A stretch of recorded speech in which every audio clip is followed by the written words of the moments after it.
এই নতুন বছরটা আমরা যেন বেশি বেশি আল্লাহর শুকরিয়া দিয়ে নতুন বছরটাকে সমৃদ্ধ করতে পারি, বেশি বেশি যেন আল্লাহর ইবাদত করতে পারি।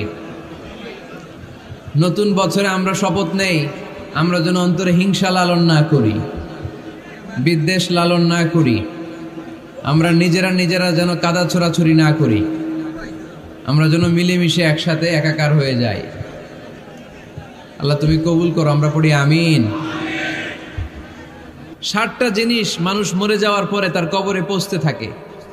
ইন্না মিম্মা ইয়ালহাকুল মুমিন মিন হাসানাতিহি বা'দা মাউতিহি, মানুষ মরে যাওয়ার পরেও যে 60টা জিনিস তার কবরে পৌঁছায় তার মধ্যে একটা হচ্ছে মসজিদান বানাহু, সে যে মসজিদ বানিয়ে গিয়েছে ওই মসজিদের সওয়াব। সুবহানাল্লাহ পড়েন। আপনি টাকা দিয়ে মসজিদ বানিয়ে দিলেন, ওই মসজিদে মুসল্লিরা নামাজ পড়ে, রোজাদাররা এসে ওখানে ইফতার খায়, তাহাজ্জুদ আদায়কারীরা তাহাজ্জুদ পড়ে, তাদের সওয়াবের কমতি হবে না, কিন্তু তাদের সওয়াবের একটা পার্সেন্টেজ সওয়াব যে ব্যক্তি মসজিদ বানালো তার আমলনামে আল্লাহ ঢুকিয়ে দেয়। সুবহানাল্লাহ বলতে পারলেন না? হে নামাজি আমার ঘরে নামাজ পড়ো আজ, দিলে মে তোমার চরণ তলে হৃদয় যায় নামাজ।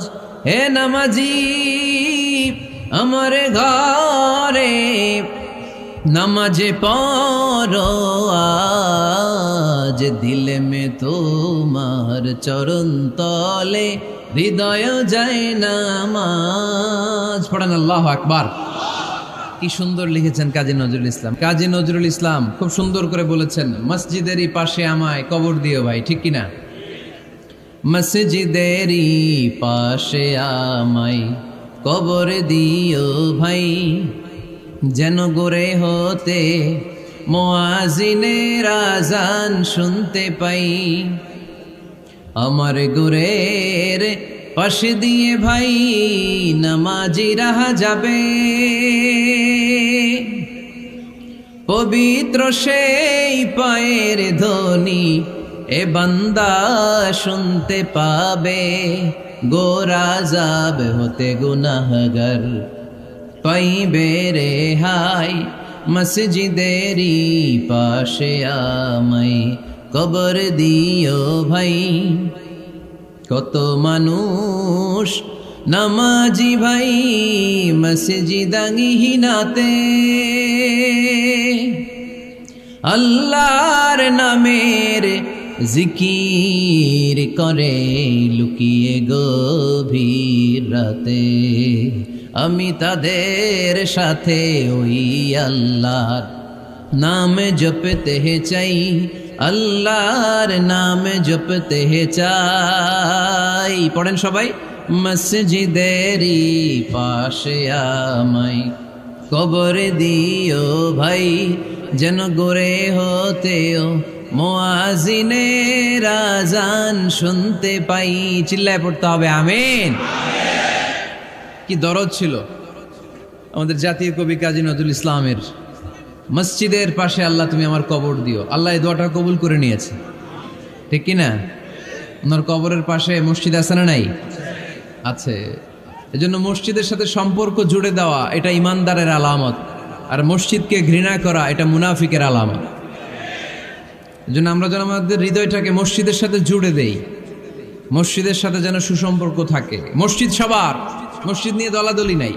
দলাদলি আছে অনেক জায়গায়, হানাফি মসজিদ, আহলে হাদিস মসজিদ, এরকম আমরা দেখি বা শুনি, এটা ঠিক না। হানাফি মসজিদ বলে কোনো কথা নাই, আহলে হাদিস মসজিদ বলে কোনো কথা নাই। মসজিদ সবার। ছোট্ট খাট্ট বিষয় নিয়ে মসজিদে মারামারি, একজন হাত তোলে আরেকজন তোলে না, কিলাকিলি আছে না নাই? একজন বলে জোরে আমিন, আরেকজন আস্তে আমিন, মারামারি আছে না নাই? এগুলো কি মারামারি করার কোনো বিষয়? কথা বলেন। সালাতে ফরজ আছে, ওয়াজিব আছে, সুন্নাহ আছে। খেয়াল করে বুঝবেন, ফরজ যদি নষ্ট হয় সালাত ভঙ্গ হয়, you have to repeat your সালাত। ওয়াজিব নষ্ট হলে সালাত ভঙ্গ হয় না, নতুন করে পড়া লাগে না, সেজদায় সাহু দিলেই সালাত আদায় হয়ে যায়। আর সুন্নাহ নষ্ট হলে নামাজ নষ্টও হয় না, নতুন করে পড়াও লাগে না, সৌ সেজদাও লাগে না, নামাজ আদায় হয়ে যায়। সুন্নাহ নষ্ট হলে, এই যে হাত তোলা না তোলা এটা সুন্নাহ, আমিন জোরে বলা না বলা এটা কি সুন্নাহ। যেটা কোনো কারণে কেউ না করলেও তার নামাজ কবুল করে নিবে কে? আর এই সব সুন্নত লই আমগো দেশে গিলাগিলি, মৌলভীবাজারে মাশাআল্লাহ এগুলা নাই, এখানেও আছে।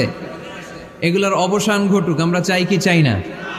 আর কত এই ছোটখাটো বিষয় নিয়ে আমরা এই বিভেদের প্রাচীর আর দেয়ালকে উঁচু করব আমাদের মাঝখানে? কবে আমরা ঐক্যের সিন্ডিকেট করব? কবে? আর কবে সাদা মনের মানুষ হব? কবে? আর কত? অনেক হয়েছে, আর না, এবার থামেন। বিভেদের প্রাচীরকে ভেঙে চুড়িয়ে দেন। ঐক্যের এমন সিন্ডিকেট করতে হবে যাতে কোনো অপশক্তি এই ঐক্যকে ভাঙতে না পারে, বানচাল করতে না পারে। চিল্লায় বলেন ঠিক কিনা? এজন্য মিউচুয়াল রেসপেক্টের দরকার, পারস্পরিক শ্রদ্ধাবোধ সব ক্ষেত্রে, রাজনীতিতে, সামাজিক অ্যাক্টিভিটিসে আমাদের আলেম ওলামাদের মধ্যে পারস্পরিক শ্রদ্ধাবোধের দরকার, মিউচুয়াল রেসপেক্ট। কেউ কাউরে রেসপেক্ট করে না, আমি যেটা বুঝছি এটাই সব, বাকি সব হারাম, এরকম বলে না অনেকে? এরকম যেন না করি। তাহলে মসজিদ সবার, মসজিদ আল্লাহর হাবিব সাল্লাল্লাহু আলাইহি ওয়াসাল্লাম খ্রিস্টানদেরকে মসজিদে ঢুকতে দিয়েছেন, আর আমরা মুসলমান ভাইয়ের জন্য মসজিদে তালা ঝুলাই দেই, আছে না নাই? আল্লাহর হাবিব সাল্লাল্লাহু আলাইহি ওয়াসাল্লাম কোথাও গেলেই প্রথমে মসজিদ বানাতেন। কি বানাতেন? মসজিদ বানাতেন। মক্কা থেকে হিজরত করে মদিনায় আসলেন, কোবায় থাকলেন কয়েক সপ্তাহ। কোবা পল্লীতে তিনি মসজিদ বানালেন, মসজিদ কোবা। ওখানে প্রতি শনিবার কেউ যদি অজু করে ওখানে যে 2 রাকাত নামাজ পড়ে, একটা কবুল উমরার সওয়াব আল্লাহ তাআলা তার আমলনামায় দিয়ে দেয়। মসজিদে কোবা বানালেন। তারপরে মদিনায় এসে মসজিদে নববী বানালেন আল্লাহর হাবিব সাল্লাল্লাহু আলাইহি ওয়াসাল্লাম, মসজিদে নববী। এটা ছিল আল্লাহ রাসূল সাল্লাল্লাহু আলাইহি ওয়াসাল্লামের বৈশিষ্ট্য। কোথাও গেলেই তিনি মসজিদ বানাতেন, মসজিদে নববী। হায় রে, এখন তো কত সুন্দর মসজিদ আমরা দেখি, আমরা যে সালাত পড়ি। আল্লাহর হাবিব সাল্লাল্লাহু আলাইহি সাল্লামের সময় মসজিদে নববী কি এরকম ছিল? কথা বলেন। ফ্লোর ছিল বালুর ফ্লোর। কিসের ফ্লোর? আমাদের মসজিদের ফ্লোর কিসের? টাইলস। আর আল্লাহ রাসূল সাল্লাল্লাহু আলাইহি ওয়াসাল্লামের মসজিদে নববীর ফ্লোর কিসের? কথা বলে না তো আওয়াজ করে উত্তর দেন না কেন? কষ্ট হচ্ছে? দুপুরে খাইছেন না সবাই? কেন খান নাই কেন? রোজা রাখছিলেন? হ্যাঁ, ফজর বাদে আইছি। আচ্ছা ঠিক আছে, ঠিক আছে। আচ্ছা আচ্ছা, সাউন্ড নাই, কথা শোনা যায় না? তো এটা শুনলা কেমনে? জিজ্ঞেস করলাম কথা শোনা যায় না, কয় না। তো এটা শুনলা কি করে? মানে অল্প শোনা যায়, তাই তো? একটু পরে আমার বিদায় ঘন্টা বাজবে, আমি চলে যাব। এই তোমরা ডিস্টার্ব করতে করতে আমার সময় শেষ। তোমরা ডিস্টার্ব করলে তোমাদের লস। আমি আমার টাইমের 1 মিনিটে বেশি যেতে পারবো না, কারণ এখানে আসরের সালাতের আজান শুরু হয়ে যাবে, এরপরে কোনো কথা নেই। আর বক্তব্য লম্বা করা এটা বেদাত। এই বেদাতকে আমি সুন্নাতের মধ্যে আনতে চাচ্ছি। একটা সময়ে একেবারে কমায় নিয়ে আসবো। এত প্রোগ্রামও আমি করতে চাই না। আমি ঘোষণা দিয়েছি আগামী বছরে সারা বাংলাদেশে আমার প্রোগ্রাম হবে 50টা। কয়টা? 50টা। এরপরের বছর 30টা, এরপরের বছর 20টা। বিভাগীয় প্রোগ্রাম করলেই চলবে আমার। এক এক বিভাগে যে 2 দিন 3 দিন খালাস। এত দরকার নেই, এত লম্বা চূড়ার বক্তব্যের দরকার নেই। আধা ঘন্টা চুপ করে শুনেন, কয়েকটা মেসেজ ড্রপ করি, take it with you to your home, then practise and apply in the society. নিয়ে যান, আমল করেন, সমাজে কাজে লাগান। সমাজটা আলোকিত করে দিবে কে? খুতাবুকুম তাবিলা সালাওয়াতুকুম কাসীরা। আল্লাহর হাবিব সাল্লাল্লাহু আলাইহি ওয়াসাল্লাম বললেন, কিয়ামতের একটা আলামত, কিয়ামতের আগে তোমাদের বক্তব্য হয়ে যাবে লম্বা, সালাত হয়ে যাবে খাটো। সালাতের পরে তাসবিহ পড়তে চায় না লোকজন, ব্যস্ত, মহা ব্যস্ত, সুপার বিজি। কোত্থেকে আসলে এই ব্যস্ততা? আপনি রবের সাথে মুনাজাত, না যাই ইউনাজি মুনাজাত, আপনার রবের সাথে একাকী নীরবে কথা বলতে মনে চায় না আপনার? এত তাড়াহুড়ো কিসের? ধীর স্থির হন, একটু স্থির হন, একটু মনোদৈহিক প্রশান্তি অর্জনের চেষ্টা করেন। সব সময় ব্যস্ত, ধাক্কাধাক্কি, উচ্ছৃঙ্খলা, এগুলো আমাদেরকে শেষ করে দিয়েছে। এজন্য লম্বা চোরা বক্তব্য ঠিক না। বক্তব্য শুনতে আমাদের ভালো লাগে, আমল করতে ভালো লাগে না। বক্তব্যটা শেষেই সিগারেট ধরায়, আছে না নাই? মাহফিল শেষেই বিড়ি ধরায়, কয় চমৎকার ওয়াজ করছে হুজুরে। ওয়াজটা সেরকম হয়েছে, অনেক কণ্ঠ সুন্দর হুজুরের। এতদিন ইউটিউবে দেখছি, আজকে সরাসরি দেখাইছি, আছে না নাই? তো কি লাভ হয়েছে? লাভটা হয়েছে কি? এই যে মাহফিল শেষে বিড়িটা ধরাইলেন আর গেলেন, কোনো লাভ হয় নাই। এগুলো থেকে বেরিয়ে আসতে হবে। বছরের পর বছর আমাদেরকে শেখানো হয়েছে একভাবে, কেউ এই পরিবর্তনের আওয়াজ তোলে নাই। আওয়াজ আপনাকে তুলতে হবে। আওয়াজ তোলার জন্য এত মানুষ লাগে না, আপনি একাই যথেষ্ট। আপনি দাঁড়ান না সামনে, দেখবেন আপনার সামনে কেউ টিকে থাকতে পারবে না, ঠিক কিনা? কিন্তু আপনার শক্ত সিদ্ধান্ত লাগবে, পরিবর্তনের জন্য শক্ত মানসিকতা লাগবে যে আমি পরিবর্তন করতে চাই। We have to change. যুগ জামানা পাল্টে দিতে চাই না অনেকজন। এক মানুষই আনতে পারে জাতির জাগরণ। এক মানুষই বিপদকালে বাঁচায় কাফেলায়, ক্ষুদ্র ডিঙ্গি বাঁচায় জাহাজ অসীম দরিয়ায়। এজন্য আপনার শক্ত সিদ্ধান্ত পারে আপনার মৌলভীবাজারটাকে দেশের শ্রেষ্ঠ জেলা, শ্রেষ্ঠ থানা হিসেবে আল্লাহর কাছে কবুল করতে, ঠিক কিনা? এজন্য লম্বা চূড়া আলোচনা ঠিক না। ছোটখাটো অল্প কয়েকটা মেসেজ নিয়ে যেতে পারলেই that's enough. One of the minor sign before the day of judgment, your Islamic lectures will be very longer. And your salah 5 times a day will be shorter. কিয়ামতের আগে বক্তব্য লম্বা, নামাজ খাটো, তাসবিহ পড়ে না, ব্যস্ত, মহাব্যস্ত। এই মহাব্যস্ততা ছাড়েন, কোরআন সুন্নাহর দিকে ফিরে আসেন। বরকত দিবে কে? বিশ্বনবীর মসজিদে নববীর ফ্লোর বালুর ফ্লোর ছিল, আমাদের ফ্লোর টাইলস। আল্লাহর হাবিব সাল্লাল্লাহু আলাইহি ওয়াসাল্লামের মসজিদে বালি নিচে, এই বালিতেই নামাজ পড়তেন। বৃষ্টি হলে কাদামাটি হয়ে যেত, কাদামাটিতেই সেজদা করতেন। সেজদা করলে কাদার মাটি আল্লাহর হাবিব সাল্লাল্লাহু আলাইহি ওয়াসাল্লামের নাকে আর কপালে লেগে যেত। তিনি সালাম ফিরিয়ে সাহাবাদের দিকে মুখ ফিরিয়ে বসলে দেখতেন প্রতিটা সাহাবীর নাকে আর কপালে কাদার মাটি মিশে আছে। তার মানে প্রিয় নবী সাল্লাল্লাহু আলাইহি ওয়াসাল্লামের মসজিদে নববী ছিল কাঁচা, কিন্তু মুসল্লি ছিল পাকা। আমাদের মসজিদগুলা হয়েছে পাকা, কিন্তু মুসল্লি কাঁচা, ঠিক কিনা? ফজরের সালাতে মানুষ নাই। ইমাম সাহেব আছেন কে কে এলাকায়? দেখি ইমাম, মসজিদের ইমাম, মাশাআল্লাহ। আপনাদের এইখানে ওই মসজিদে ফজরের নামাজে কয় কাতার হয়? 5 জন 6 জন? কেনে এত কম? কেনে? হ্যাঁ, আসে না, আসতে চায় না লোকজন। তো এই যে 5-6 জন ফজরের সালাতে, কল্পনা করতে পারেন ফজরের সালাতে এত কম লোক? ফজরের জামাতে লোক যায় না, এটা একটা মহামারী। যেদিন ফজরের জামাতের দৃশ্য আর জুমার নামাজের দৃশ্য একরকম হয়ে যাবে, ওই দিনই বাংলাদেশে ইসলাম কায়েম হয়ে যাবে। এখন স্লোগান তুলে বিপ্লব বিপ্লব, ইসলামী বিপ্লব। আর ফজরের সময় আমি কম্বলের ভিতরে, আছে না নাই? কোনো বিপ্লব হবে না। ফজরের নামাজ জামাতে পড়ুন, সকালটারে বরকতময় করে দিবে কে? আল্লাহর হাবিব সাল্লাল্লাহু আলাইহি ওয়াসাল্লামের মসজিদ ছিল সবার জন্য উন্মুক্ত, এখানে সবাই আসতে পারত। এজন্য মসজিদ হবে সবার। আমরা মসজিদের আবাদকারী হতে চাই। এজন্য রাব্বুল আলামিন বলেন, ইন্নামা ইয়া'মুরু মাসাজিদাল্লাহি মান আমানা বিল্লাহি ওয়াল ইয়াউমিল আখির وأقام الصلاة وآتى الزكاة ولم يخش إلا الله فعسى أولئك أن يكونوا من المهتدين سبحان الله পড়েন। রব্বুল আলামিন বললেন মসজিদের আবাদকারী হবে তারা যারা আল্লাহর প্রতি ঈমান আনে, আখিরাতের প্রতি ঈমান আনে, যারা সালাত কায়েম করে, যারা যাকাত আদায় করে, যারা দুনিয়ার কাউকে ভয় পায় না, ভয় পায় একজনকে। চিল্লায় বলেন তিনি কে? যাদের হৃদয়ে আছে আল্লাহর ভয়, তারা কবু পথ ভুলে যায় না। আল্লাহর প্রেম ছাড়া এই দুনিয়া কারো কাছে কোনো কিছু চায় না, ঠিক কিনা? তাহলে যারা মসজিদের আবাদকারী এরা ভয় পায় একজনকে, চিল্লায় বলেন তিনি কে? মসজিদের আবাদকারীদের প্রথম গুণ, তারা আল্লাহ বিশ্বাস করে, তারা আখিরাতে বিশ্বাস করে, তারা সালাত কায়েম করে, তারা যাকাত আদায় করে, তারা আল্লাহ ছাড়া পৃথিবীর কাউরে ভয় পায় না।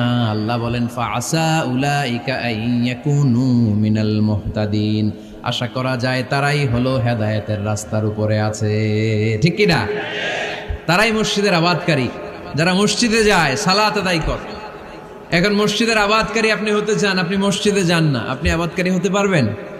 মসজিদের অনেক সভাপতি আছে মসজিদে যায় না, আছে না নাই? মৌলভীবাজারে এই সমস্যা বোধহয় নাই। মসজিদের সেক্রেটারি মসজিদে যায় না, আছে না নাই? তাহলে হইলো, এটা হইলো, এটা মেনে নেওয়া যায়? এই জন্য সভাপতি সাহেবরা, আপনি কষ্ট করে মসজিদ বানিয়েছেন, মসজিদে যাবেন। সভাপতি সাহেব আপনি মসজিদে যাবেন। সেক্রেটারি সাহেব আপনি মসজিদে যাবেন, তাহলে আপনি সঠিক মসজিদের আবাদকারী হবেন, ঠিক কিনা? আমরা মসজিদের আবাদকারী হতে চাই, ইনশাআল্লাহ পড়েন। উমরানুল মাসাজিদ, মসজিদের আবাদ কি করে করতে হয়? মসজিদ আবাদ করার এক নাম্বার মাধ্যম হচ্ছে মসজিদ নির্মাণ করা। কি করা? নির্মাণ করা। খেয়াল করবেন, আল্লাহর হাবিব সাল্লাল্লাহু আলাইহি ওয়াসাল্লাম বলেছেন, মান বানা মসজিদান মিন মালিহি ফিদ দুনিয়া বানাল্লাহু লাহু বাইতান ফিল জান্নাহ। যে ব্যক্তি নিজের পকেটের টাকা খরচ করে দুনিয়াতে মসজিদ বানায়, আল্লাহ তাআলা তার জন্য জান্নাতে ঘর বানায়। 60টা জিনিস মানুষ মরে যাওয়ার পরে তার কবরে পৌঁছতে থাকে। ইন্না মিম্মা ইয়ালহাকুল মুমিন মিন হাসানাতিহি বা'দা মাউতিহি, মানুষ মরে যাওয়ার পরেও যে 60টা জিনিস তার কবরে পৌঁছায়, তার মধ্যে একটা হচ্ছে মসজিদান বানাহু, সে যে মসজিদ বানিয়ে গিয়েছে ওই মসজিদের সওয়াব। সুবহানাল্লাহ পড়েন। আপনি টাকা দিয়ে মসজিদ বানিয়ে দিলেন, ওই মসজিদে মুসল্লিরা নামাজ পড়ে, রোজাদাররা এসে ওখানে ইফতার খায়, তাহাজ্জুদ আদায়কারীরা তাহাজ্জুদ পড়ে, তাদের সওয়াবের কমতি হবে না, কিন্তু তাদের সওয়াবের একটা পার্সেন্টেজ সওয়াব যে ব্যক্তি মসজিদ বানালো তার আমলনামায় আল্লাহ ঢুকিয়ে দেয়। এজন্য বেশি বেশি মসজিদ বানাতে রাজি আছেন তো? তাহলে মসজিদ আবাদ করার প্রথম মাধ্যম হচ্ছে মসজিদ বানানো। 2 নম্বর মাধ্যম হচ্ছে মসজিদে যেয়ে জামাতে সালাত আদায় করা। জামাতে সালাতুল জামাআ তাফদুলু সালাতাল ফাযযি বি27 দারাজা। ঘরে নামাজ পড়লে একা একা পড়লে যেই সওয়াব, জামাতে পড়লে 27 গুণ বেশি সওয়াব। সুবহানাল্লাহ বলতে পারলেন না? হে নামাজি আমার ঘরে নামাজে পড়ো আজ, দিল মে তোমার চরণ তলে হৃদয় যায় নামাজ। হে নামাজি আমার ঘরে নামাজে পড়ো আজ, দিল মে তোমার চরণ তলে হৃদয় যায় নামাজ। পড়েন আল্লাহু আকবার। কি সুন্দর লিখেছেন কাজী নজরুল ইসলাম। মসজিদ কেমন যেন মসজিদ তার নিজের ভাষায় আল্লাহর কাছে কেঁদে কেঁদে ফরিয়াদ জানায়, আল্লাহ নামাজিরা আমার ঘরে আসে না, কি সুন্দর টাইলস, কি সুন্দর মুসল্লা, কি সুন্দর এয়ার কন্ডিশন, সব আছে কিন্তু মুসল্লি নাই, ঠিক কিনা? মসজিদগুলো আল্লাহর কাছে ফরিয়াদ জানায়। এজন্য আমরা যেন মসজিদমুখী হই। কি মুখী? আওয়াজ করে বলতে হবে, কি মুখী? মসজিদমুখী। তাহলে মসজিদ আবাদের 1 নম্বর পদ্ধতি মসজিদ বানানো। 2 নম্বর মসজিদে বেশি বেশি যে জামাতে সালাত আদায় করা। 3 নম্বরে মসজিদের সাথে সম্পর্ক জুড়ে দেওয়া, হৃদয়টা যেন সবসময় মসজিদের সাথে লেগে থাকে। আল্লাহর হাবিব সাল্লাল্লাহু আলাইহি ওয়াসাল্লাম বললেন, সাবআতুন ইউযিল্লুহুমুল্লাহু ফি যিল্লিহি ইয়াওমা লা যিল্লা ইল্লা যিল্লু। 7 শ্রেণীর ব্যক্তিকে আল্লাহ তাআলা কিয়ামতের দিন আরশের নিচে ছায়া দিবে, যেদিন আল্লাহর আরশের ছায়া ছাড়া কোনো ছায়া পৃথিবীতে থাকবে না। সেই দিনটা কি এই দিনের মতো? কিয়ামতের দিনটা আজকের এই দিনের মতো হবে? 50,000 বছর হবে। এটা লেন্থ, এটা ডিউরেশন। কাআন সাফসাফা লা তারা ফিহা ইওয়াজা ওয়ালা আমতা, লেভেল প্লেইন ফিল্ড, তামার জমিন। একটু কল্পনা করেন তো ওই দিনটা কত ভয়ঙ্কর। বাবা ছেলেরে চিনবে না ওই দিন, ছেলে বাবারে চিনবে না, স্ত্রী স্বামীকে চিনবে না, স্বামী স্ত্রীকে চিনবে না, পীর সাহেব মুরিদ চিনবে না, মুরিদ পীর সাহেবকে চিনবে না, নেতা কর্মীকে চিনবে না, কর্মী নেতাকে চিনবে না। হায় হায়, ইয়া নাফসি বলে কাঁদবে। সূর্যটা মাথার কাছে চলে আসবে, সূর্যের তাপে মাথার মগজগুলো গলে গলে নাকের ছিদ্র আর কানের ছিদ্র দিয়ে টপ টপ করে বেয়ে বেয়ে পড়বে। তৃষ্ণায় মানুষগুলো পাগল পাড়া, জিহ্বাটা বের হয়ে নাভি পর্যন্ত ঝুলতে থাকবে। সেদিন সবাই পাগলের মতো ছুটতে থাকবে, কোনো ছায়া নাই আল্লাহর আরশের ছায়া ছাড়া। আল্লাহর হাবিব বললেন, 7 শ্রেণীর ব্যক্তিকে আল্লাহ তাআলা আরশের নিচে ছায়া দিবেন। এর মধ্যে 1 শ্রেণীর ব্যক্তি, রাজুলুন কলবুহু মুআল্লাকুন বিল মাসাজিদ, ওই ব্যক্তি যার হৃদয়টা সবসময় আল্লাহর মসজিদের সাথে লেগে থাকে। মসজিদের সাথে যার হৃদয় লেগে থাকে তাকে আরশের নিচে ছায়া দিবে কে? এজন্য মসজিদের সাথে যেন আমাদের হৃদয়গুলো লেগে থাকে। অনেকেই দেখবেন এত ভালো নামাজে, জোহর পরে টেনশন করে আসরটা কই পড়বো, আসর পরে চিন্তা করে মাগরিবের সময় আমি কোথায় থাকবো, মাগরিবের সময় টেনশন, ইস এশাটা হয়ে গেলেই তো শেষ। এরকম লোক আছে না নাই? এদেরকে সেই কঠিন ভয়াবহ দিনে আরশের নিচে ছায়া দিবে কে? তারপরে মসজিদ আমাদের 4 নম্বর পদ্ধতি, মসজিদকে পরিচ্ছন্ন রাখা, মসজিদকে ঝাড়ু দেয়া। মসজিদকে যারা পরিষ্কার করে তাদের হৃদয়ের যন্ত্রণা দূর করে দেয় কে? সাইয়েদনা ইব্রাহিম আলাইহিস সালাম এবং ইসমাঈল আলাইহিস সালামকে আল্লাহ তাআলা আদেশ করেছেন তাহহিরা বাইতিয়া লিত্তাইফিনা ওয়াল আকিফিনা ওয়ার রুকআই সুজুদ। হে ইব্রাহিম, ইসমাঈল, বাপ বেটা দুইজন মিলে মসজিদ ঝাড়ু দাও। কি ঝাড়ু দাও? মসজিদেরি ঝাড়ু বড়দার ও কামারে হাত শোনো আমার মুনাজাত। পড়েন, শোনো শোনো ইয়া ইলাহি আমার মুনাজাত, শোনো আমার মুনাজাত। পড়েন আমিন। মসজিদ ঝাড়ু দেওয়া মসজিদ আমাদের অন্তর্ভুক্ত।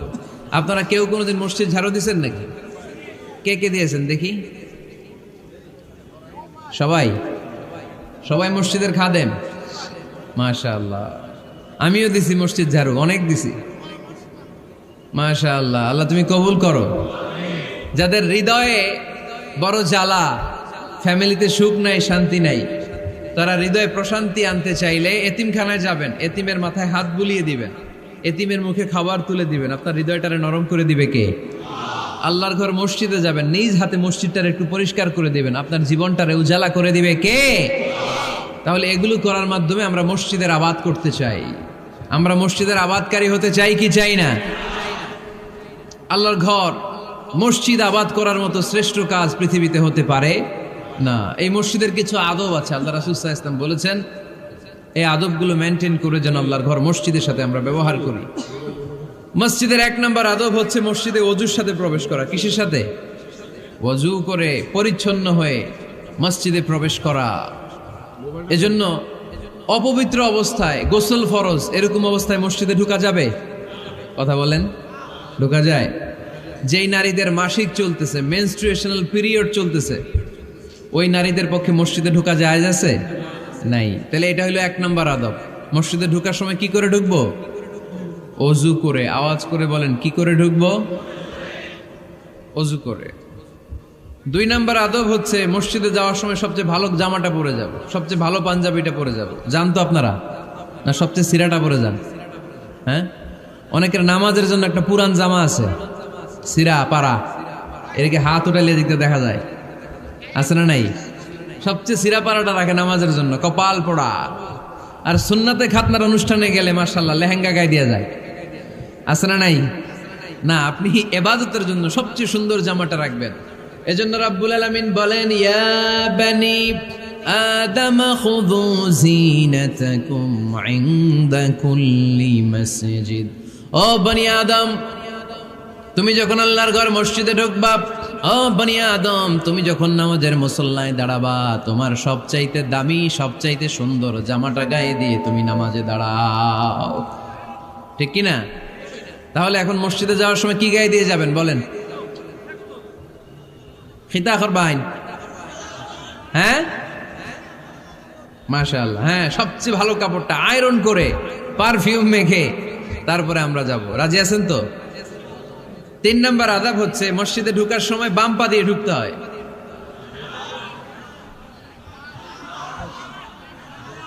কোন পা? আরো জোরে। এদেরকে গুতা মারা লাগে, নাইলে আওয়াজ বাড়ে না। এরকম ভলিউম টাইট করতে হয়, ভলিউম হাই করলে আর পরে বাড়ে। এমনি বলতে চায় না। আর ঘটনা কি?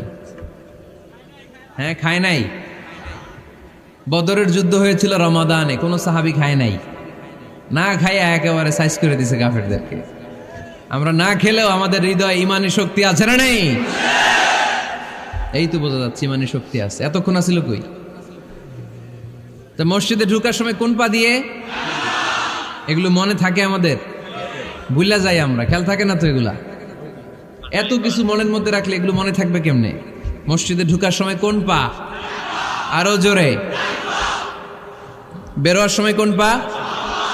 মনে থাকবে? মসজিদে যখন ঢুকবেন ডান পা দিয়ে ঢুকবেন, আর দোয়া পড়বেন, আউযু বিল্লাহিল আযীম ওয়া বিওয়াজহিল কারীম ওয়া সুলতানিহিল কদীম মিনাশ শাইতানির রাজীম। বিষ্ণু সাল্লাল্লাহু আলাইহি ওয়াসাল্লাম বললেন, যে ব্যক্তি মসজিদে ঢোকার সময় এই দোয়াটা পড়বে, শয়তান আফসোস শুরু করে। সে বলে, হায় হায়, আজকের দিনের জন্য, সারা দিনের জন্য তো তুই আমার ওয়াসওয়াসা থেকে বেঁচে গেলি। আজকের সারা দিনের জন্য তোরে আমি হারালাম। আজকের সারাটা দিন আল্লাহর পক্ষ থেকে প্রোটেকশন নিয়ে তুই বেঁচে গেলি। আজকের জন্য যা, কালকে তোরে আমি ধরবো। এজন্য এই দোয়াটা পড়ার দরকার আছে না? আউযু বিল্লাহিল আযীম ওয়া বিওয়াজহিল কারীম ওয়া সুলতানিহিল কাদীম মিনাশ শাইতানির রাজীম। 4টা বাক্যের দোয়া। মুখস্থ করতে কষ্ট হলে যে ইউটিউবে চলে যাবে আজকেই, ওখান থেকে শুনে আপনারা মুখস্থ করে নেবেন, এই দোয়াটা পড়বেন। তাহলে ওই দিনের জন্য শয়তানের ওয়াসওয়াসা, টেম্পটেশন, প্রভোকেশন থেকে আপনি আল্লাহ তাআলার প্রোটেকশনে চলে গেলেন। সুবহানাল্লাহ পড়েন। তারপর আল্লাহর হাবিব বললেন, ঢোকার আগে আমারে সালাম দাও। পড়বেন, আসসালামু আলাইকা আইয়ুহান নাবিয়্যু ওয়া রাহমাতুল্লাহি ওয়া বারাকাত। এই 2টা জিনিস যখন করে ফেললেন, তখন ডান পা দিয়ে পড়বেন, আল্লাহুম্মা আফতাহ লি আবওয়াবা রাহমাতিক। সুবহানাল্লাহ পড়েন। আল্লাহুম্মা আফতাহ লি, ও আল্লাহ আমার জন্য তুমি খুলে দাও আবওয়াবা রাহমাতিক, তোমার রহমতের দরজা। তার মানে মসজিদে ঢুকলে রহমত পাওয়া যায় কি যায় না? মসজিদে ঢুকলে পাওয়া যায় রহমত, মসজিদের বাইরে রহমতের কথা আল্লাহ বলে নাই। মসজিদের ভিতরে রহমত। কোথায় রহমত? কোথায়? মসজিদের ভিতরে রহমত আছে না? তার প্রমাণ, মসজিদে ঢুকলেই শান্তি লাগে কেমন জানি, আর ঘুমে ধরে। মসজিদে ঘুমাইছেন কারা কারা দেখি? সবাই ঘুমাইছেন? আরে আমি কত ঘুমাইছি। জুমার নামাজের সময় যে কি ঘুম আসে, আসে আসে কমন পড়ছে, একেবারে কমন পড়ে গেছে। ঘুম আসে কারণ রহমতের ঝিরি ঝিরি বাড়ি ধারা আল্লাহ তাআলা আরশের উপর থেকে নাজিল করতে থাকে। আর এই রহমতের কারণে হৃদয়টা প্রশান্ত হয়ে যায়, অনেকের ঘুমও চলে আসে, ঠিক কি না? এজন্য আল্লাহুম্মা আফতাহ লি আবওয়াবা রাহমাতিক, ও আল্লাহ তোমার রহমতের দরজাগুলো আমার জন্য খুলে দাও। এই দোয়া পড়লে রহমতের দরজা খুলে দেয় কে? আবার মসজিদ থেকে যখন বের হবেন তখন কোন পা দিয়ে? জোরে বলেন। বাম পা দিয়ে কি পড়বেন? আল্লাহুম্মা ইন্নী আসআলুকা মিন ফাদলিক, ও আল্লাহ তোমার কাছে আমি তোমার পক্ষ থেকে ফদল চাই, মানে রিজিক চাই। রিজিক দেয়ার মালিক কে? তার মানে খুব সোজা সাপটা কথা হচ্ছে, মসজিদের ভিতরে পাওয়া যায় রহমত, আর বাইরে পাওয়া যায় ফদল বা রিজিক। বাইরে পাওয়া যায় কি? রিজিক। মসজিদের ভিতরে রিজিক আছে। তার মানে সারাদিন মসজিদে বসে থাকলে রিজিক মিলবে? নামাজের সময় নামাজ পড়তে হবে, কাজের সময় কাজ করতে হবে। এটাই হচ্ছে ইসলামের বিধান। নামাজের সময় নামাজ, কাজের সময়। আমি প্রশ্ন করব, আওয়াজ করে উত্তর দেন। নামাজের সময়, কাজের সময়, নামাজের সময়, কাজের সময়। এটা মনে থাকবে। এজন্য আল্লাহ বললেন, ফাইদা কুদিয়াতিস সালাতু ফান্তাশিরু ফিল আরদি ওয়াবতাগু মিন ফাদলিল্লাহ। যখন তোমাদের সালাত শেষ হয়ে যায়, আল্লাহর রিজিক অন্বেষণের জন্য আল্লাহর জমিনে তোমরা ছড়িয়ে যাও। নামাজের সময় আসবেন, নামাজ শেষ বের হয়ে যান। ফান্তাশিরু ফিল আরদ, জমিনে ছড়িয়ে পড়ো। নামাজ শেষ, চেয়ারম্যান সাহেব চলে যাবে ইউনিয়ন পরিষদের ভেতরে, ছাত্ররা চলে যাবে হাই স্কুলে, মেম্বার অব দ্য পার্লামেন্ট চলে যাবে সংসদে, সেনাবাহিনীর লোকেরা চলে যাবে ক্যান্টনমেন্টে, ব্যবসায়ীরা চলে যাবে তাদের বাজারে, সিএনজি ওয়ালারা সিএনজি নিয়ে ব্যবসা শুরু করবে, রাস্তায় নেমে যাবে, চিল্লায় বলেন ঠিক কিনা? এটাই ইসলামের বিধান। নামাজের সময় নামাজ, কাজের সময়। আচ্ছা, তাহলে প্রথম সুন্নাত পেলাম, পবিত্র হয়ে ঢুকবো, ভালো জামা পরে ঢুকবো 2 নাম্বার। 3 নাম্বার, ঢোকার সময় কোন পা? বের হওয়ার সময়। 4 নাম্বার, মসজিদে ঢুকেই 2 রাকাত। মসজিদে ঢুকে কয় রাকাত পড়েন আপনারা? তাহিয়াতুল মসজিদ। মসজিদে আপনি ওয়েলকাম জানাবেন, ঢুকেই 2 রাকাত পড়বেন, ওযু করলেই 2 রাকাত। আল্লাহর হাবিব সাল্লাল্লাহু আলাইহি ওয়াসাল্লাম মসজিদে নববীতে জুমার খুতবা দিচ্ছেন। খুতবা চলাকালীন সময়ে এক সাহাবী এসে মসজিদের মধ্যে বসে পড়লেন। আল্লাহর হাবিব সাল্লাল্লাহু আলাইহি ওয়াসাল্লাম সাহাবীরে বললেন, দাঁড়াও। সাহাবী দাঁড়ালেন। আল্লাহর নবী জিজ্ঞেস করলেন, কেন বসে বললা? 2 রাকাত পড়ছো নাকি? সাহাবী বলে, পড়ি নাই। বিশ্বনবী বললেন, তাহলে তাড়াতাড়ি 2 রাকাত নামাজ পড়ে বসে যাও। সুবহানাল্লাহ পড়েন। 2 রাকাত পড়ো নাই তো পড়ো, দাঁড়াও, তারপরে বসো। দেখেন, খুতবা চলাকালীন সময়ে আমাদের খতিবরা কখনো খুতবা থামায়? কথা বুঝেন নাই? জুমার খুতবা আপনারা শুনেন না? খুতবা চলতেছে, ওই মুহূর্তে ইমাম সাহেবরা কখনো খুতবা থামায়? মাঝখানে কোনো ঝামেলা হলে থামায় না। প্রথম খুতবা শেষ, বসে, তারপরে দ্বিতীয় খুতবা। খুতবার মাঝখানে কোনো থামাথামি নাই। কিন্তু আল্লাহর হাবিব সাল্লাল্লাহু আলাইহি সাল্লাম কেমন খতিব ছিলেন দেখেন। আল্লাহর হাবিব সাল্লাল্লাহু আলাইহি সাল্লামের খুতবা দেওয়ার স্টাইল এন্ড অ্যাটিটিউড এবং আমাদের খুতবা দেওয়ার স্টাইল এন্ড অ্যাটিটিউড আল্লাহ রাসূল সাল্লাল্লাহু আলাইহি ওয়াসাল্লামেরটা কত প্রাণবন্ত ছিল। আল্লাহ রাসূল সাল্লাল্লাহু আলাইহি ওয়াসাল্লাম সোসাইটি ওরিয়েন্টেড একজন পার্সোনালিটি ছিলেন, সমাজের মানুষ কেন্দ্রিক, খুব সামাজিক ছিলেন আল্লাহ রাসূল সাল্লাল্লাহু আলাইহি ওয়াসাল্লাম। তিনি দেখলেন একজন বসে পড়ছে, উনি খুতবা থামায় দিলেন, জুমার খুতবা থামায় বললেন, এই নামাজ পড়ছো না, পড়ো 2 রাকাত পড়ো। আবার খুতবা শুরু করলেন, সুবহানাল্লাহ পড়বেন না? একবার তিনি খুতবা দিচ্ছেন, দেখলেন আল্লাহ রাসূল সাল্লাল্লাহু আলাইহি ওয়াসাল্লামের 2 জন নাতি হাসান আর হুসাইন রাদিয়াল্লাহু তাআলা আনহুমা, ছোট্ট মানুষ, কাতারের ভিতরে ঢুকে কোনো সাহাবী টুপি টান দেয়, কারো পাগড়ি ধরে টান দেয়, একজন এদিকে দৌড় দেয়, আরেকজন ওদিকে দৌড় দেয়। মসজিদে একটা ডিস্টার্ব হচ্ছে। আল্লাহর হাবিব সাল্লাল্লাহু আলাইহি ওয়াসাল্লাম খুতবা থামিয়ে দিলেন, মিম্বার থেকে নেমে আসলেন, 2 নাতিকে 2 হাতে ধরলেন, ধরে আস্তে করে জান্নাতের এই 2 সর্দারকে নিয়ে মিম্বারের উপরে দাঁড়ালেন। এই হাতে এই নাতি, ওই হাতে আরেক নাতি। এরপর দাঁড়িয়ে দাঁড়িয়ে তিনি বাকি খুতবা দিলেন। পড়েন সুবহানাল্লাহ। কত প্রাণবন্ত খুতবা। উনিও খুতবা দিতেন, আমরাও খুতবা দেই। আল্লাহর হাবিব সাল্লাল্লাহু আলাইহি ওয়াসাল্লাম খুতবা দিচ্ছেন, এক সাহাবী এসে বলল, ইয়া রাসূলুল্লাহ, মদিনায় দুর্ভিক্ষ, বৃষ্টি নাই, আপনি বৃষ্টির দোয়া করেন। রাসূল সাল্লাল্লাহু আলাইহি ওয়াসাল্লাম খুতবা থামায় দিলেন, থামায় দিয়ে দোয়া শুরু করলেন, আল্লাহুম্মা আসকিনা গাইসান মুগীসান মারিআন মুরিআন নাফিআন গায়রা দার আজিলান গায়রা আজল। আল্লাহ, উপকারী বৃষ্টি দেন, যে বৃষ্টিতে আমাদের ফসল জন্মাবে, সবুজ ঘাস লতা পাতা জন্মাবে, আমাদের গবাদি পশুর রিজিক বাড়বে, এরকম উপকারী বৃষ্টি আমাদেরকে দিয়ে মদিনাটারে ধন্য করে দেন। বৃষ্টি শুরু হলো, জুমাবার বৃষ্টি, শনি রবি সোম মঙ্গল বুধ বৃহস্পতি শুক্র, টানা 7 দিন বৃষ্টি। এবার বৃষ্টির চোটে মদিনায় বন্যা হয়ে গেছে। এতদিনে দুর্ভিক্ষ, এতদিনে কি, এখন বৃষ্টির বরকতের দোয়া করছে, বৃষ্টিতে এবার বন্যা। যেই সাহাবী বৃষ্টির জন্য দোয়া করতে বলেছিলেন, পরের জুমাবারের খুতবার সময় এসে ওই সাহাবী বলেন, ইয়া রাসূলুল্লাহ, আবার খুতবার মাঝখানে, ইয়া রাসূলুল্লাহ, আর বৃষ্টির দরকার নাই, আর দরকার নেই, এবার বৃষ্টি বন্ধের দোয়া করেন। আল্লাহর হাবিব সাল্লাল্লাহু আলাইহি ওয়াসাল্লাম খুতবা থামিয়ে আবার বন্ধের দোয়া, আল্লাহুম্মা হাওয়ালাইনা ওয়ালা আলাইনা, হে আল্লাহ আমাদের চারিদিকে দেন, মদিনাতে আর বৃষ্টির দরকার নাই। চিল্লায় পড়েন সুবহানাল্লাহ। এজন্য খতিব হবে এরকম প্রাণবন্ত খতিব।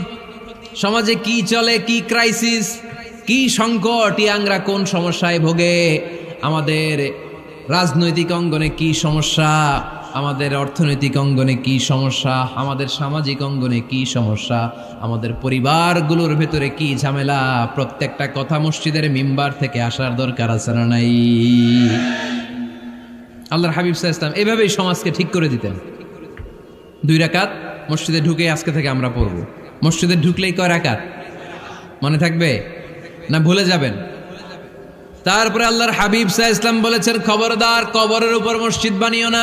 কবরস্থান একদিকে, মসজিদ আর একদিকে। কিন্তু বাংলাদেশে মসজিদের সাথে কবর মিলানো আছে না নাই? ছোট্ট একটা মসজিদ, কিন্তু এত বড় বাবার কবর আছে না নাই? এগুলো করবেন না আপনি। আগে হবে মসজিদ, পরে কবরস্থান। যেমন মসজিদে নববী হয়েছে আগে, তারপরে বিশ্বনবীর কবর এখানে আছে না নাই?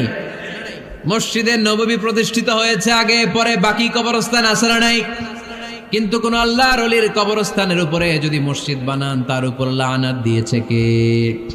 লাআনা রাসূলুল্লাহ আলাল ইয়াহুদ ওয়ান নাসারা ইত্তাখাযু কুবুর আমবিয়াইহিম মাসাজিদা। আল্লাহর রাসূলের লানত ইহুদি নাসারাদের উপর, কারণ ইহুদি আর নাসারাদের একটা খাসলাত, একটা বৈশিষ্ট্য ছিল, তারা তাদের নবীদের কবরের উপরে মসজিদ বানায় ফেলত। এটা করা যাবে? এজন্য এলাকায় এলাকায় এই ঝামেলা, কবর আর মসজিদ হবে আলাদা। আবার মসজিদের কেবলার দিকে যেন কবরস্থান না হয়, তাহলে শিরক হওয়ার সম্ভাবনা আছে না নাই? খুব সাবধান, আল্লাহ সব মাফ করে কিন্তু শিরক মাফ করে না, ঠিক কি না? শিরক হচ্ছে মহাপাপ, সব পাপের বাপ। এজন্য আমরা সব করলেও শিরকের গুনাহ মুসলমান কখনো করতে পারে। এরপর আল্লাহর হাবিব বললেন, মসজিদকে পরিষ্কার পরিচ্ছন্ন রাখো, এটাও মসজিদের আদাব। মসজিদে আতর লাগিয়ে দেন, বাখুর জ্বালিয়ে দেন। আপনাদের এই এলাকার মধ্যে তো বাখুরের অভাব নাই, আগরের অভাব নাই, ঠিক কিনা? গতকাল প্রোগ্রাম ছিল কই? সুজানগর, আগরের রাজধানী। আগর চিনেননি আপনারা? হ্যাঁ, এই যে দেহনেল উদ পারফিউম, আপনাদের এই যে মাহাতাব সাহেবের আল হারামাইন, এরপরে যে আজমল কোম্পানি, এও আপনাদের এই মৌলভীবাজার এলাকার। এরকম অনেক কোম্পানি আছে দুবাই ভিত্তিক, গোটা বিশ্বে ওনারা ব্র্যান্ডিং করেছে। এগুলোর র ম্যাটেরিয়াল, কাঁচামাল যায় হচ্ছে আপনাদের মৌলভীবাজার থেকে। সম্মানিত ভাইয়েরা, মসজিদ পরিষ্কার পরিচ্ছন্ন রাখবেন, এই বাখুর জ্বালাবেন, দেহনেল উদ, এই পারফিউমগুলো ছড়িয়ে দিবেন। মসজিদের মধ্যে অনেক মসজিদে দুর্গন্ধ আছে না নাই? এই কার্পেটের মধ্যে ময়লা, পরিষ্কার করে না। আল্লাহর হাবিব সাল্লাল্লাহু আলাইহি ওয়াসাল্লাম বলেছেন, খবরদার। আম্মা জান আয়েশা বর্ণনা করেন, আমার রাসূলুল্লাহ সাল্লাল্লাহু আলাইহি ওয়াসাল্লাম বিবিনাইল মসজিদ ফি দুয়ার, ওয়া আন তুতাইয়াবা ওয়া তুনাজ্জাফ, আমরা যেন এলাকা এলাকায় মসজিদ বানাই, মসজিদগুলোকে যেন পারফিউম দিয়ে আতর দিয়ে সুগন্ধময় করে দেয়, বিশ্বনবী আদেশ করেছেন। সুবহানাল্লাহ পড়েন। এজন্য কোনো অপরিচ্ছন্ন মসজিদ থাকতে পারবে না। মসজিদের পাশ দিয়ে গেলে আতরের ঘ্রাণে আমোদ হয়ে লোকজন যেন বুঝতে পারে এটা আল্লাহর ঘর, মসজিদ। চিল্লায় বলেন ঠিক কিনা? এরপরে আল্লাহর হাবিব সাল্লাল্লাহু আলাইহি ওয়াসাল্লাম বলেছেন মসজিদের আরেকটা আদব হলো মসজিদকে অতিমাত্রায় ডিজাইন না করা। বেশি ডিজাইন করা যাবে না। এমন ডিজাইন করা যাবে না যে এটা মসজিদ বোঝাই যায় না। এত লাইটিং ফাইটিং করে, এটা কি মসজিদ না কমিউনিটি সেন্টার বোঝাই যায় না। আছে না নাই? আছে। এরকম যেন আমরা না করি সম্মানিত ভাইয়েরা। বিশেষ করে মসজিদের সামনের দেয়ালে। কোন দেয়ালে? সামনের দেয়ালটা কেবলার দিকে যেই দেয়াল, এই দেয়ালটা হতে হবে ফ্রেশ, যাতে করে মানুষের দৃষ্টি আকর্ষণ না করে। প্রায় মসজিদের দেয়ালের মাঝখানে দেখবেন আপনি ক্যালেন্ডার ঝুলায় রাখে, আছে না নাই? মৌলভীবাজারের কি অবস্থা? খিতা খবর আছে? তো এই যে ক্যালেন্ডার ঝুলায় রাখে, ওইখানে দেখবেন বিভিন্ন মসজিদের ছবি, এতিমখানার ছবি, মানুষের ছবি। তো মানুষ নামাজও পড়ে আবার ওগুলোও তাকায়, আছে না নাই? প্রথম কাতারে পরে ওইখানে কি লেখা এগুলো পরে, তার ডিস্টার্ব হচ্ছে না? এই মুসল্লির দৃষ্টি যাতে অন্যদিকে না যায় এটা খেয়াল রাখতে হবে। যদি পারা যায় মসজিদের সামনে কোনো ঘড়ি টড়ি চলবে না। ঘড়ি মসজিদের পেছনের দেয়ালে, সময়সূচি পেছনের দেয়ালে, সব পেছনে। সময় কয়টা বাজে ওটা ইমাম দেখলেই চলবে, ইমাম এভাবে দেখে নিবে, আপনারাও দেখে নিবেন। কিন্তু সামনের দেয়ালটা যত সিম্পল করা যায়। আল্লাহর হাবিব সাল্লাল্লাহু আলাইহি ওয়াসাল্লাম নামাজ পড়া অবস্থায় সামনে এমন কিছু রাখতেন না যেটার দ্বারা আল্লাহর হাবিব সাল্লাল্লাহু আলাইহি ওয়াসাল্লামের সালাতে মনোযোগ অন্যদিকে চলে যায়। আমরা যখন সালাত পড়ি যদি অন্যদিকে তাকাই, ফেরেশতার মাধ্যমে আল্লাহ একটা ডাক দেয়, বলে আকবিল, এই বান্দা ফিরে আয়, তোর নজর থাকা দরকার সেজদার জায়গায়, ফিরে আয়। আপনি আবার যখন অন্যদিকে তাকান আল্লাহ বলে ফিরে আয়, সেজদার দিকে তাকান।